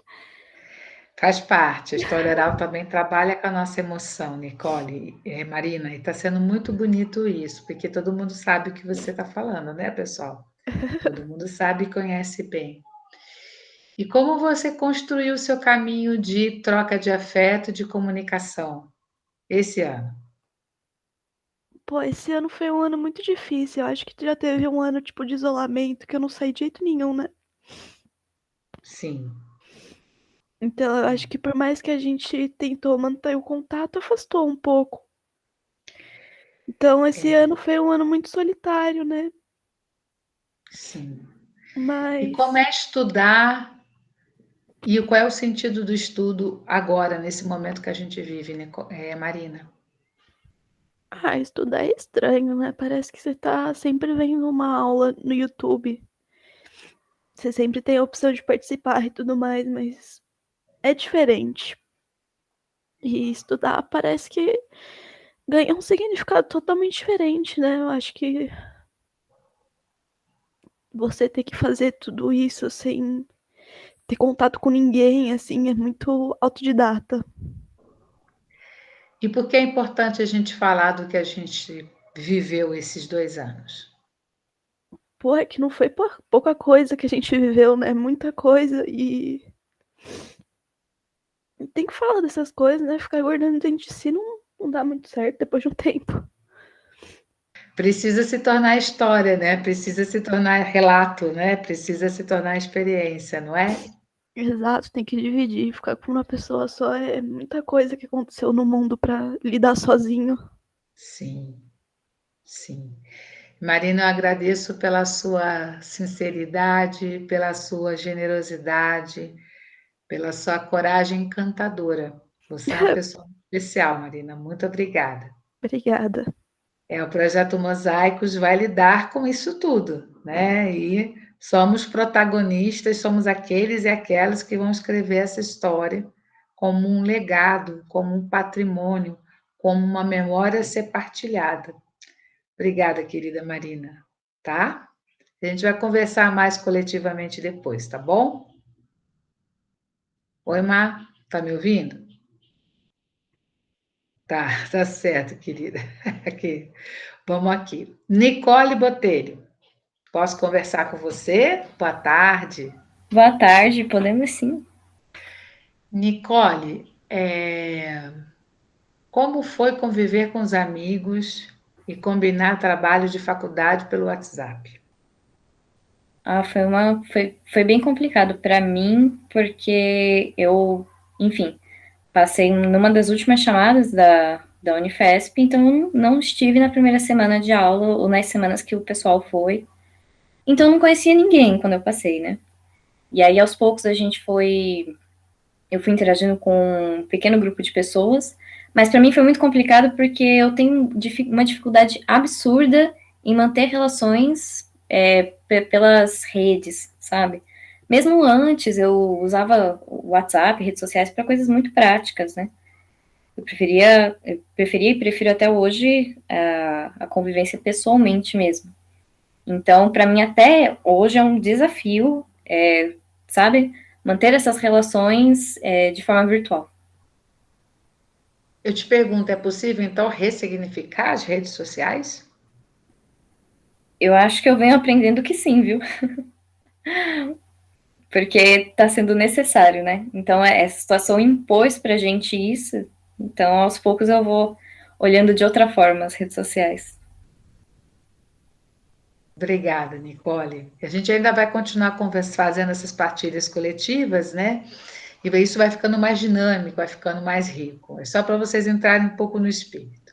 Raquel Cristina Silva, eu posso conversar com você? Boa tarde. Boa tarde, professora. Boa tarde a todos. Pode começar. Boa tarde. Tudo bom, Raquel? Raquel já está comigo aí desde o ano passado. Raquel, 1 ano e meio de estudo online, o que é isso? Fala para gente. Olha, é muita coisa. É muita coisa. 1 ano e meio de estudo online é muita coisa. É muito conflito interno também, porque enquanto os outros colegas estavam falando, eu fiquei pensando tudo que me veio na cabeça durante esse período. Eu já estou no 8º termo, então eu fiz 2 anos presenciais e 1 ano e meio online. E assim, eu construí amizades sólidas na faculdade e no sistema online a gente continuou se comunicando pelas redes sociais, pelo WhatsApp e tal. Então, quando a gente tem uma sala que tá todo mundo, já é mais fácil criar os grupos e criar essas coisas. Mas eu fico pensando, meu Deus, eu não sei como é que eu como é que eu agiria se eu tivesse começado já online e não conhecido ninguém. Eu fico pensando, gente, como é que vocês, pessoal que entrou agora, nunca foi no campus, ou se foi, só foi só fazer matrícula, nunca sentou lá nas cadeiras da biblioteca. E, nossa, isso me parte o coração, porque são experiências, assim, que me fizeram muito bem. E só que assim, eu acho que nem tudo também foi ruim pra mim, por exemplo, porque eu morava lá em Mauá, agora eu moro em Osasco, mas eu morava em Mauá, e eu levava 3 horas para chegar na faculdade. Então, pra mim, era muito difícil também chegar na faculdade. E muitas vezes eu chegava cansada, já chegava em cima da hora da aula. Muitas coisas eu não conseguia participar, porque às vezes palestra depois da faculdade, ou depois da aula, tipo, pra mim, às vezes não começava a ficar, porque chegaria tarde em casa, ou tinha que fazer alguma coisa. Então, eu comecei a participar de mais coisas, inclusive, quando online, do que quando eu tava lá, porque eu morava muito longe. Então, assim, muitas coisas ficaram muito mais difíceis, mas outras coisas, pra mim, estar em casa me ajudou. Foi muita coisa, como eu disse, 1 ano e meio, muita coisa, muita experiência diferente, experiência muito ruim, de solidão, que as meninas falaram, mas também coisas de mais tempo, enfim, foi muita coisa. É um processo, né? A gente, né, percebendo as falas da Marina, da Nicole, agora da Raquel, as demais falas, né, dos rapazes e das moças aqui, a gente está vivendo um processo em que há momentos de superação, há momentos de negociação, há momentos de crise e há os convites à transformação, né? Então, essa história oral que a gente vai fazer, né, dessa vida estudantil durante a pandemia, é uma história oral que vai trabalhar os processos em que todos esses elementos estão juntos, né? Então, é o primeiro exercício que eu quero chamar a atenção. Porque com as 2 últimas pessoas eu vou fazer uma pergunta diferente, tá? Então, até aqui, o que a gente percebeu foi o quê? O processo, né? Primeiro, uma situação que a gente foi se dando conta com o passar do tempo, a gente não sabia o que era. É mesmo uma coisa eu chegar e dizer assim, vai ficar 1 mês sem água. Então, eu tenho que me organizar para ficar 1 mês sem água. Outra coisa foi um processo que eu fui descobrindo semana a semana, como ele ia se configurando, como ia afetando a minha vida e como eu fui me reorganizando perante esse processo, né? E essa experiência histórica, essas narrativas disso que a gente viveu, é fundamental para a nossa memória, é fundamental para a história dos estudantes, né, das universidades públicas, do ensino público privado, né, ser um jovem estudante na pandemia, né, lidar com esse processo, isso é um testemunho de memória inigualável, né? E isso é algo que nos faz bem deixar esse registro e favorece as outras gerações a entenderem essas crises. E vocês são jovens que têm essa especificidade de lidar com uma ciência, que é a ciência histórica, e de saber produzir esses relatos pelos caminhos da história. Olha a importância do que vocês estão por fazer, né? De produzir esse relato, enfocando a experiência, né? Enfocando como isso te transforma, como isso te leva para outros patamares de compreensão da superação humana, da dor humana e daquilo que faz bem à humanidade. Muitas vezes a gente não tinha nem consciência disso. Foi no viver o processo que a gente foi se dando conta. E quanto que a noção de tempo, que foi algo que apareceu na minha visão em todas as falas, foi completamente transformada, né, durante esse processo coletivo que a gente está passando. Raquel de Oliveira, boa tarde, eu posso conversar com você um pouquinho? Boa tarde, pode sim. Quando eu falo do campus de Guarulhos, o que você sente? Então, eu faço parte dos alunos que só foram lá fazer a matrícula e não tiveram a experiência de estudar lá, de fato. Então, é aquele meme que já está muito ultrapassado, que é saudade do que eu não vivi. Porque eu simplesmente não sei como são as coisas lá, mas, de certa forma, embora tenha sido muito difícil esses estudos em casa, eu acho que isso, de alguma forma, essa coisa da pandemia, né, fez com que eu não encarasse de frente aquele prédio, entendeu? Enfim, toda a imensidão dele e tudo que vem junto com ele. Então, de alguma forma, isso é ruim, né? Porque eu não tive essa experiência, mas dá uma sensação de que, sei lá, como se fosse um desafio que eu ainda não enfrentei, entendeu? Muito obrigada, Raquel. Valioso esse depoimento, muito valioso. E eu converso com a Sabrina Andrade. Boa tarde, Sabrina. Eu posso falar com você um pouquinho? Boa tarde, professora. Pode sim. Me responde a seguinte pergunta: como vai ser voltar para uma sala de aula física? Vai ser complicado. Eu não tive a oportunidade de chegar ao campus também, nem para fazer matrícula. Eu entrei nas últimas chamadas, então eu não tive contato ainda, mas vai ser emocionante e ao mesmo tempo um pouco receoso, né? Porque eu não sei como que funciona, nunca tive contato, entrei direto do ensino médio, então eu nunca tive contato nenhum, então eu não sei o que esperar, mas eu acho que vai ser especial. Bacana, Sabrina, eu te agradeço muito. Obrigada. Então, gente, cada pessoa, vocês perceberam, fiz algumas perguntas as mesmas, fiz algumas perguntas diferentes, cada resposta foi única. Mas mesmo mudando as perguntas, algumas experiências estavam presentes nos diferentes depoimentos. Então, vamos ao primeiro movimento. Eu fiz uma mesma pergunta para várias pessoas. Cada resposta foi única. E eu fiz perguntas diferentes para diferentes pessoas. Mas as perguntas, as respostas, elas atravessavam-se, elas se encontravam. Por quê? Isso é a maior prova de que nós somos pessoas contemporâneas do mesmo processo. Eu usei 2 métodos. Um, em que eu fazia a mesma pergunta para várias pessoas diferentes, e depois eu fiz perguntas diferentes para as pessoas diferentes, e a gente encontrou pontos de convergência comuns.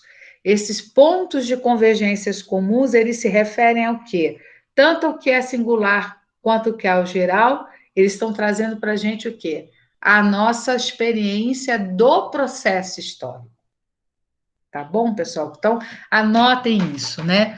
Os depoimentos orais, eles nos ajudam a perceber processos. Os elementos que se apresentam, que atravessam várias histórias, várias vidas, e a singularidade dentro de uma mesma pergunta. Os 2 fenômenos acontecem, né? A diacronia e a sincronia, né? Que são formas de lidar com o tempo e com a memória que nós, historiadoras e historiadores, trabalhamos. Tenham muita calma, a gente vai estar trabalhando isso juntos a cada aula. É uma aula que eu tenho imenso prazer de compartilhar com vocês. Eu sou muito grata à sinceridade e o espírito de cada um aqui de fazer desse curso algo realmente muito rico. Para a aula de hoje, tem um texto que quem já fez África comigo já leu. Quem não fez, vai conhecer. Eu vou sugerir que nessa semana deem uma lidinha nesse texto no da próxima aula, né? Que eu vou apresentando o programa com calma, né, para vocês. Hoje é uma aula que eu chamo aula de encontro, em que a gente possa se sentir próximo. Mas hoje eu vou convidar a Alice para estar conversando junto comigo a respeito do texto que tinha sido dedicado para hoje, que é a tradição viva do escritor malinês, que é do Mali, chamado Amadou Hampâté-Bâ.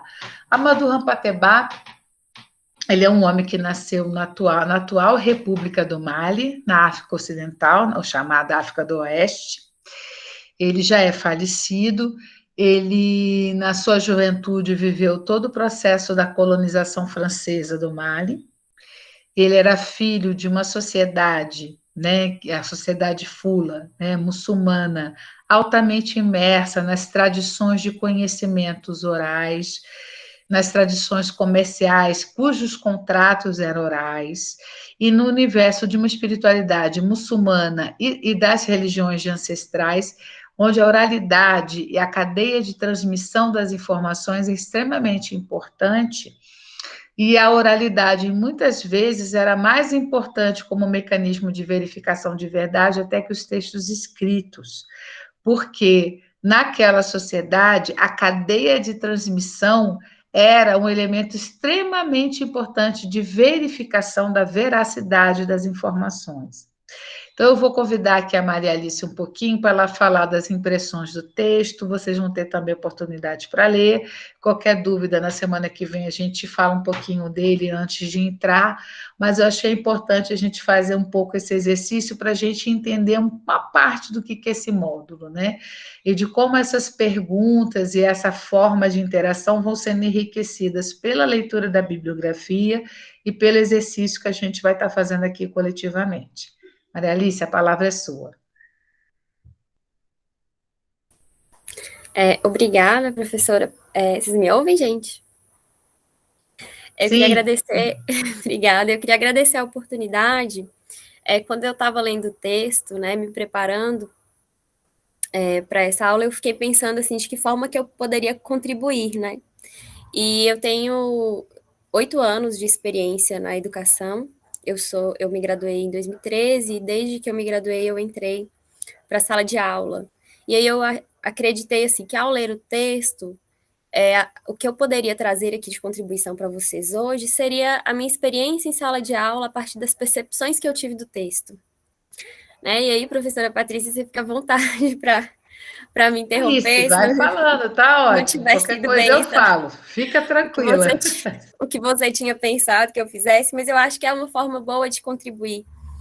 Porque, infelizmente, apesar da lei, né, eu não tive na minha graduação um estudo, vamos dizer assim, minimamente preparatório para trabalhar com a história da África na sala de aula, com história oral na sala de aula, mas mesmo assim a gente se lança aos desafios, né? Então eu acredito que o que vocês têm aqui hoje é uma oportunidade muito valiosa, muito valorosa, né? Pelos relatos, inclusive, das monitoras que já fizeram a disciplina, que conhecem o trabalho da professora Patrícia, né? Deu para perceber isso. Eu me graduei numa universidade no interior de Minas, então, universidade menor também, né, já há algum tempo. E, ao ler o texto, eu fiquei muito... Me chamou muita atenção perceber como as diferentes sociedades lidam com as suas tradições e com as suas percepções, né? A região onde eu moro é uma região que valoriza muito a oralidade, principalmente por ser uma região pobre aqui do norte de Minas, né? Eu vivo numa região, vocês podem ver, inclusive eu estou aproveitando aqui o feriado para ficar num sítio aqui da minha família, tem os piquezeiros aqui atrás, né? É uma região onde a marca da oralidade é muito forte na nossa tradição.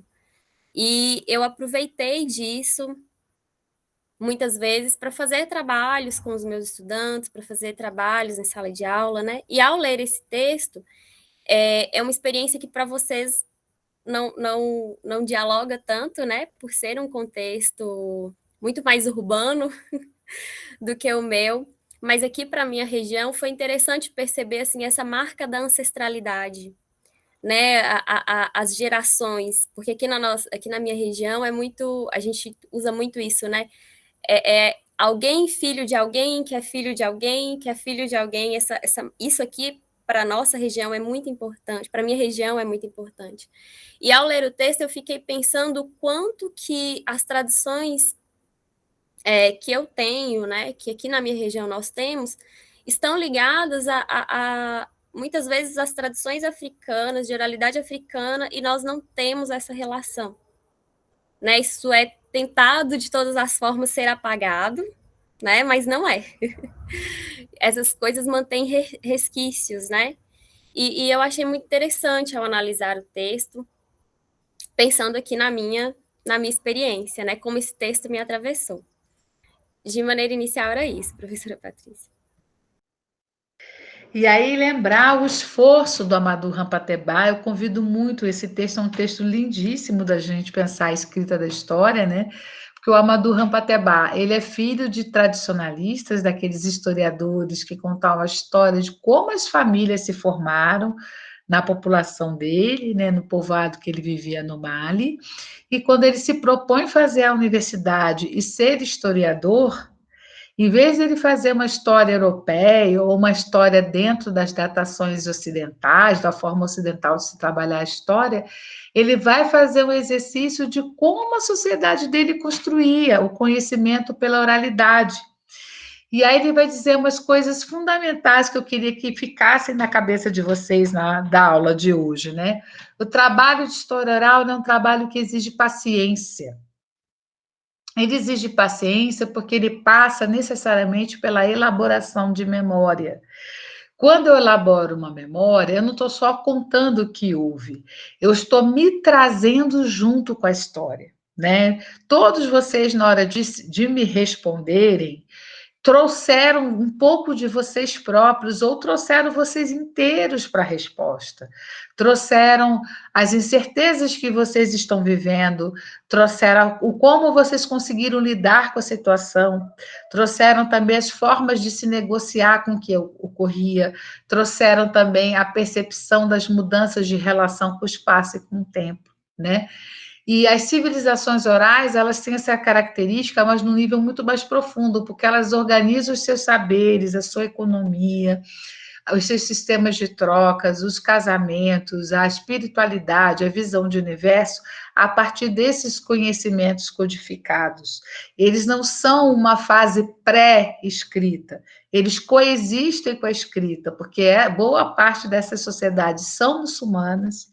Muitas lideranças sabiam escrever, como o próprio professor Amadou Rampatebá, mas a oralidade ela tem um papel até superior à escrita, devido à possibilidade de circulação dessas palavras através de mercadores, de lideranças religiosas, dos chefes de linhagem, né?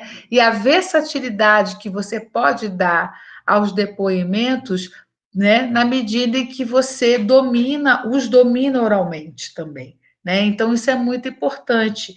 E nas entrevistas que a gente faz, dependendo dos contextos que a gente se encontra, o discurso linear do tempo, do Cronos, né, do tempo ocidental, ele pode ser perfeitamente interpolado, que foi o exemplo, né? Interpolado é estar junto, né? Trazer junto com ele outras formas de memória, outras formas de organização do conhecimento, outras formas de se lidar com o passado, né? Giovana, você gostaria de fazer algum acréscimo sobre essa observação do texto do Amadou, que tenha te chamado a atenção? Professora, sim, eu gostei bastante do texto quando eu li, porque, coincidentemente, no mês passado eu tinha lido esse livro aqui, deixa eu mostrar para vocês, chamado A Queda do Céu, que é do Davi Copenhague e do Bruce Albert, e foi muito interessante, porque quando eu li esse texto, eu me lembrei automaticamente do livro que eu peguei emprestado lá da biblioteca da escola, justamente por se tratar da questão da tradição oral, né, no caso, aqui é do povo Yanomami, né, nesse livro, do poder que tem as palavras nessa tradição. Fala, Alice. Então, eu fiquei refletindo, acho que no momento inicial que eu falei pode ter ficado confuso, mas eu fiquei refletindo bastante no que você colocou, professora Patrícia. E no início do texto, né, eu achei bem interessante quando o autor compara a questão da história, de usar a história oral como fonte e pensar que talvez ele vai colocar assim, né, não me fugiu a palavra, mas assim, como se alguns historiadores ou algumas pessoas questionassem a possibilidade do trabalho com a fonte oral. E ele faz todo um trabalho muito bonito de legitimação e de metodologia para mostrar as possibilidades do uso da história oral, né? E a legitimidade de usar uma fonte de história oral, principalmente para mostrar que as outras fontes também são passíveis de crítica e também são testemunhos também, né? E que a gente tem que ter metodologia para analisar. E uma coisa que eu acho muito interessante nisso que a Giovana trouxe, né? Quando a gente pega sociedades e não, a nossa sociedade, né? Como você falou, que usar a história oral como fonte também em sociedades que têm a escrita, que não necessariamente são sociedades de tradição oral. Um exemplo que me veio aqui à cabeça, pensando no exemplo que a Giovana trouxe, não é um trabalho historiográfico, mas é um trabalho que usa a história oral como fonte, né? Que é o trabalho da Grada Quilomba, Memórias da Plantação, né? Porque ela tem uma preocupação tão grande com a metodologia que eu percebi também nesse trabalho. E eu fico pensando assim, né, que o historiador que usa a fonte da história oral, ele tem uma preocupação muito grande em mostrar todo o seu processo metodológico para que, às vezes, outros historiadores que usam, vamos dizer assim, fontes mais vamos dizer, estabelecidas aí com o tempo, né, esses documentos, não tem tanto essa preocupação metodológica tão minuciosa e tão detalhista quanto um historiador que vai usar a fonte oral, né? Então, eu achei muito bonito a descrição que ele faz de toda a metodologia, de todo o processo para se entender a legitimação do uso da história oral, né, da tradição oral, no caso dele, do povo, né? Exatamente. E uma coisa que ele fala, né? Você entender os depoimentos orais te exige uma imersão. Essa imersão ela pode ser feita de várias formas, né? E ele diz: todos que desejam um depoimento apressado, eles contam uma história para a pessoa, ó, toma essa história aí, some, tchau, né? E a pessoa sai, né? Ou inventa-se um provérbio, ou se fala um provérbio só para o estrangeiro ouvir e não ficar perturbando, né? E ir embora, né? É muitíssimo interessante. E o Jean Vancina, que é um autor belga que trabalha com a história oral dos povos de Ruanda, da atual Ruanda, ele fala a mesma coisa, para você perceber os processos de criação das bibliotecas orais, dos provérbios, dos saberes científicos, dos contratos que existiam entre as pessoas de trabalho, de circulação de bens, é necessário paciência e um respeito inicial, porque você precisa criar na sua interação com o outro o ambiente e a possibilidade de produção de memória. Então, nessa aula de hoje, o grande convite que eu quero fazer a vocês é isso, né? Como eu posso exercitar e criar em mim uma escuta, uma possibilidade de escuta, de saber ouvir, né? E aí eu recomendo para quem curtiu a aula de hoje, achou interessante isso, um livro que tem alguns capítulos online, ou de repente até ele inteiro online, da Verena, como eu estou falando, Verena Alberti, Alberti,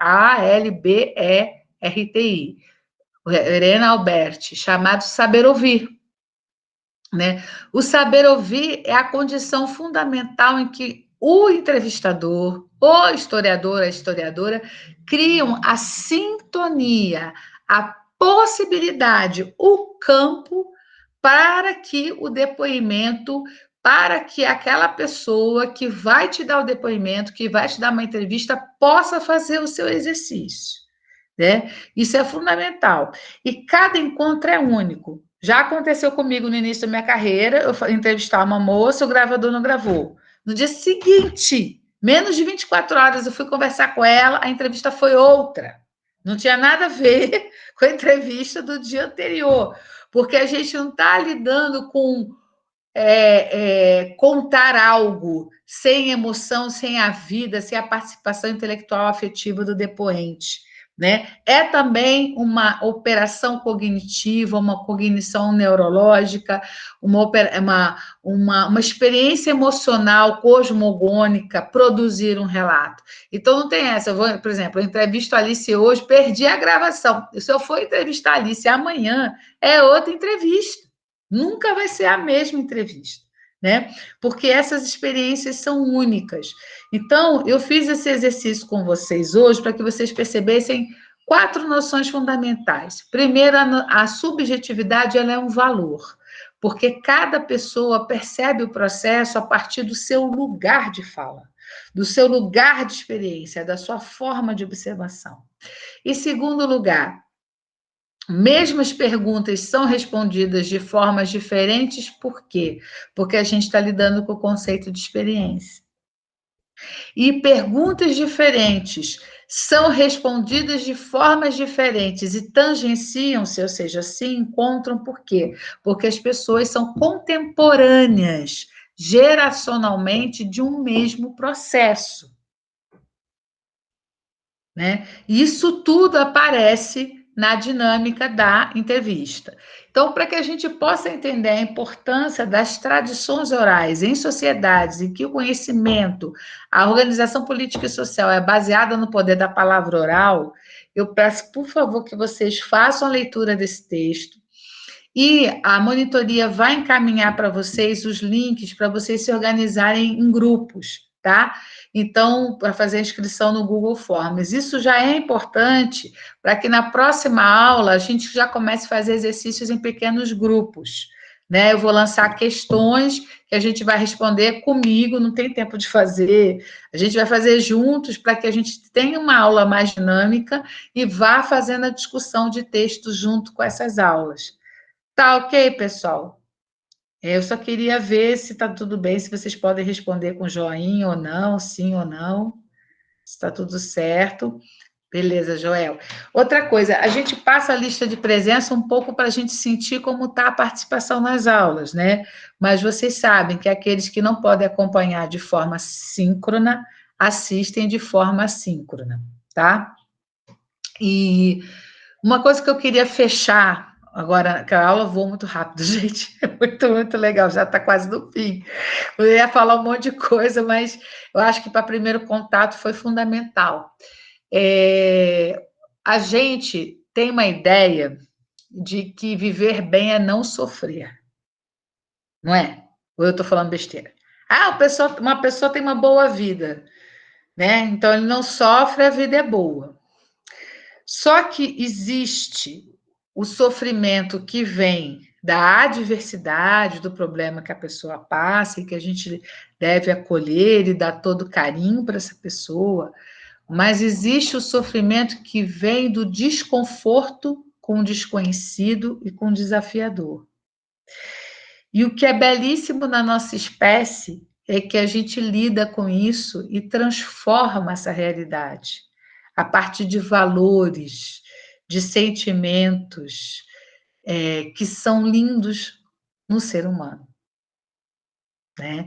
E essa beleza aparece também nessas histórias, nesses relatos e nessas experiências. É o que a gente chama de resistência, né? É a capacidade do ser humano de se contrapor a algo que o exclui, que o faz mal, transformando isso em poesia, arte e vida, né? Então, esse exercício, né, de morte e vida, de transformação, de reelaboração, a gente vai estar aqui fazendo nessas aulas. Então, se vier lágrimas, faz parte. Se vier gargalhadas, também faz parte, porque o nosso corpo emocional, nossa parte emocional, ela participa, né? Nós somos seres íntegros, né? Nós participamos com todo o nosso sistemas emocionais, cognitivos, de memória, neurológicos, da elaboração da experiência. Por isso que a história oral é tão rica e tão desafiadora, né? Porque ela permite, enquanto metodologia, abarcar isso. Inclusive, na próxima aula, eu vou falar de entrevistados que respondem com gestos e não com palavras, porque é a questão do ser atávico, né? Ele responde com o atavismo dele, né? Isso já aconteceu muito comigo e a gente vai estar dialogando. E o silêncio também é resposta. Então, a gente vai estar prestando atenção nisso. Então, quem tiver tempo e condições, não é obrigatório, mas é só pelo amor à arte, né? Quem puder fazer isso, e se não puder fazer agora, faz depois, faz quando tiver tempo. Dá uma lidinha, busca o livro da Verena Alberti, né? Saber Ouvir. E tem um texto que nós vamos ler também aqui no curso, mas que vocês já podem ler hoje, pelo que a gente discutiu hoje também, do Michel Pollack, chamado Memória, Esquecimento e Silêncio. Eu amo esse texto. Eu leio esse texto desde que eu tinha a idade de vocês. Já tem quase 30 anos que eu leio esse texto, e ele é maravilhoso. Tá bom, pessoal? Eu queria só saber se alguém tem alguma dúvida, mas não precisa sofrer se tiver dúvida. Nossa super monitoria, as nossas super professoras Giovana e Maria Alice vão estar nos ajudando, e eu também. Vocês podem conversar comigo à vontade. Pode falar, Luísa. Professora, na verdade, a dúvida é sobre o trabalho, é que os grupos são até 5 pessoas, né? Mas tem mínimo? Pode ser dupla, trio? Eu preferia trio. Trio, tá bom. Obrigada, professora. Porque, assim, para que até emocionalmente vocês possam fazer esse trabalho, no sentido de se fortalecerem, eu queria que fossem grupos um pouquinho maiores, porque a gente ainda está vivendo essa situação, sabe? Ela não é passado, ela é passado e presente. Então, quando tem mais gente, a força do grupo é importante numa hora dessa, sabe? Então, é essa opção que eu fiz. Tá, Lu? Você me entendeu, minha conterrânea carioca? Entendi totalmente, professora. Obrigada. Nada, Chuchu. Olha, pessoal, um beijinho muito grande. Na mesma situação, né, Herbert? Também acho. Não, assim, não é para se preocupar porque não tem grupo, porque meu módulo começou oficialmente hoje, né? Então, vocês têm a partir de hoje todos os outros dias para conseguir estar nos grupos sem ansiedade, tá, pessoal? Um beijo muito grande. A gente vai ver que falar da vida no tempo presente é um trabalho lindo que o historiador pode fazer, é desafiador, mas é muito bonito, né? Traz uma grande riqueza, né? E a gente vai ter essa oportunidade de fazer esse exercício coletivo. Tá legal? Então, povo, monitoria quer comentar alguma coisa? Super Ana, quer falar alguma coisa que eu tenha esquecido? Ana Não, Caldeira. professora, eu acho que é isso. Eu acho que vocês vão curtir muito esse trabalho de entrevista. Cada depoimento aqui nessa atividade curta, né, relativamente curta que a gente fez aqui, que eu me incluo nisso, a gente fez, porque eu senti aqui desse lado, sabe? Tinha gente fungando assim, passando, né, tirando os óculos aqui no cantinho, limpando discretamente uma lágrima nos olhos. Eu tava aqui também, sabe? Então, eu me incluo nisso. E já foi tão gostoso. Eu não sei se vocês curtiram também, mas eu achei tão maravilhoso, tão rico esse momento da aula, que eu acho que vai ser sensacional. Eu acho que vocês vão gostar muito. E qualquer coisa, novamente, né, eu repito, qualquer coisa que vocês precisarem, estamos aí. Contem com a gente e só aproveitem, gente, porque vai ser sensacional. Obrigado, Ana. Alice, quer fazer algum comentário? Eu queria pedir desculpa pelo nervosismo inicial. Que isso, mas estou gente. muito feliz de estar aqui e contem comigo, por favor. É para chamar mesmo, eu estou aqui à disposição para dar o meu melhor. É isso. Tainá, Giovana, aliás. Giovana, você quer falar alguma coisa? Não, também só agradecer, gente, a oportunidade. Quem quiser me procurar também, para rir, para chorar, tô aí. E Bianca, quer dar algum recado, alguma coisa? Você já veio da história oral? Eu gostei muito, professora, eu me emocionei, eu achei muito legal, eu percebi que a gente está no mesmo barco, né? Estamos passando pelas mesmas coisas, como a professora disse, e eu achei bem legal a iniciativa no sentido das pessoas tímidas, professor. Esse primeiro momento, chegar aqui, compartilhar com os colegas, ver que todo mundo está passando, ajuda, né? Alivia aquela tensão e ajuda a gente a continuar nas próximas aulas, né? Foi muito legal. Só uma observação, gente, vocês podem assistir aulas de outros turnos. A gente vai ter uma palestra no dia 8 de novembro, das 18h30 às 20, 30, eu adoro essa pessoa. Aí sim vocês vão ver o que é emoção. Que é com a Andréa Prestes, né? Ela é neta do Luiz Carlos Prestes e do João Macena, e ela resolveu transformar a memória do exílio político em literatura infantil. Então, a base do trabalho dela é a história oral, e ela vai estar apresentando, no semestre passado, ela apresentou a Lila em Moçambique, né? E esse semestre ela vai apresentar a Minha Valente Avó, que é falando de ancestralidade aí bem diretamente, né? Ó, querida Raquel, vai ser na segunda, 8 de novembro, que aí a gente vai juntar o vespertino noturno das 18h30 às 20h30, tá bom? Um beijo muito grande, lindas pessoas, e até semana que vem. Beijo, beijo, beijo. Boa semana. Tchau, pessoal. Obrigada. Ah, o vídeo vai estar no YouTube e no canal Diálogos e vai estar também no link do Drive da aula. Tchau, pessoal. Beijo.